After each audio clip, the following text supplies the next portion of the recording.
It is a fairly interdisciplinary network, primarily wealth managers, analysts, portfolio managers, trust and estates attorneys, tax attorneys, accountants, plus a variety of family office professionals. We realized that we could provide certain resources for the advisor community that also serves the high net worth and ultra high net worth clients. So we do this in a variety of ways. We offer education, practice management. We do offer CLE and CPE. This year we covered complex assets.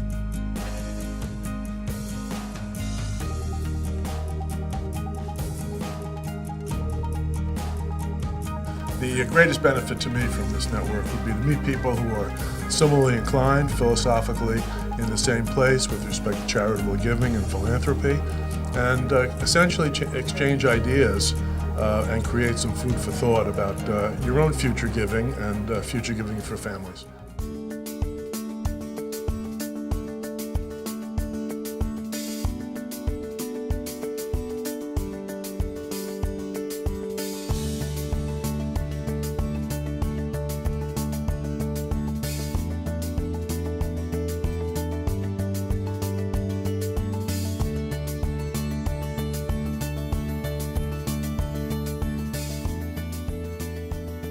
I know a patriarch who, again, said, "Oh, honey, you don't have to worry about it. Everything is fine." And he thought, like many patriarchs do, that he was never going to die. They absolutely think this is not going to happen to them because they can control everything. So this poor man did pass away suddenly of a heart attack. And his wife, took her quite a while to actually even get into the accounts because the passwords were not even where she could access them. But she did finally get into the accounts with the death certificate. And lo and behold, he had everything. And this was just as the crash was happening in 2008. He had everything in stocks and in high velocity trading because he thought he was going to live forever. And so she was faced with a portfolio that was completely inappropriate for their family because this guy had never let her come to the table. So this stuff is still happening today.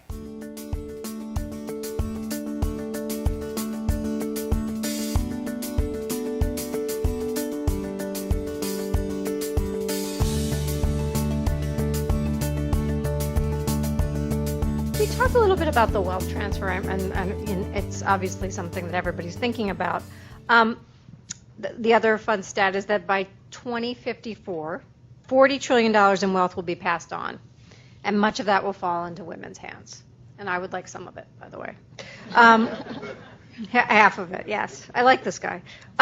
So what can we do to financially empower women? It's not just giving women money, making sure that it's in their hands, but what can we do to empower them? Alexandra, you have the microphone. Well, I mentioned briefly in my initial remarks about women not having confidence when they talk to their advisor, and there's the standard, I know I'm bothering you, I would like to come in and meet with you.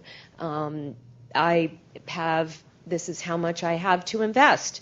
Sometimes women say, I know my account's really small, and they'll say it's $5 million, and no, that's not small at all.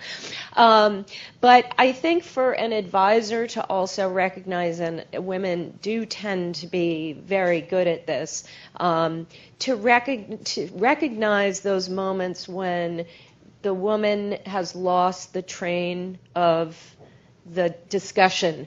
And it's easy to tell. There's an eyes glazing over, there's a body language change, and to stop and say, I'm going to repeat that. I want to make sure you understand it.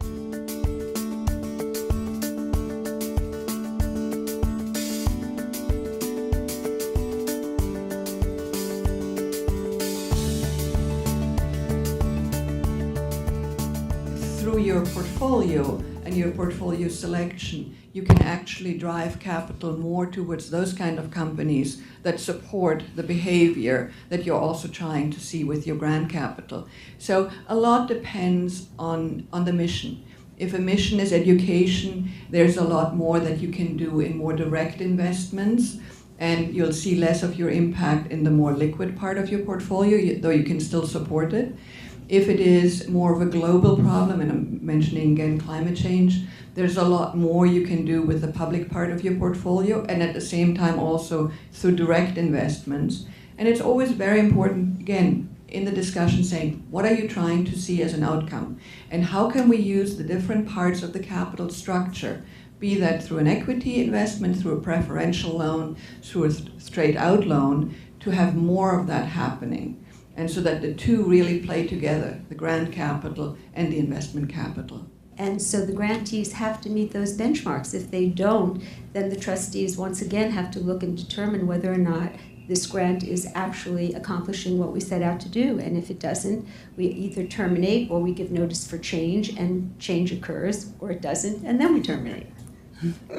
How do you develop those benchmarks? So we develop them with the grantees. You know, once we decide on a program and we find a provider who can produce what we like, we work with them very closely, in the beginning surely very closely, and we define what it is that we're looking to accomplish and what they think they can do for us.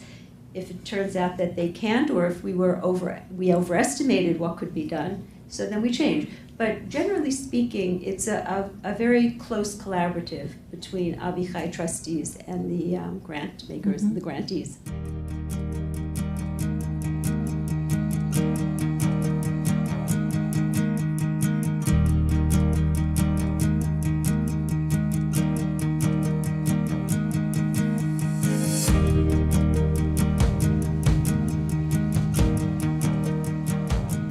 The JCF Family Office Roundtable is a very exciting new initiative that the JCF started about 6 months ago, and it meets every 2 months, so roughly 6 meetings a year.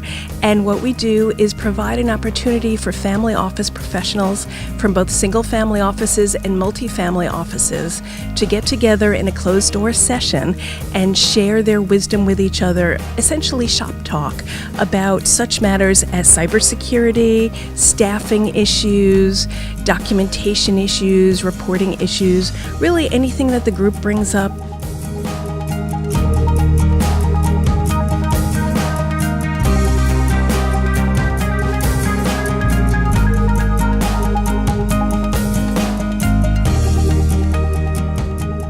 The greatest gain to me and to my firm of being involved in the network is we find it's really hard to stay on top of everything going on in the wealth management world.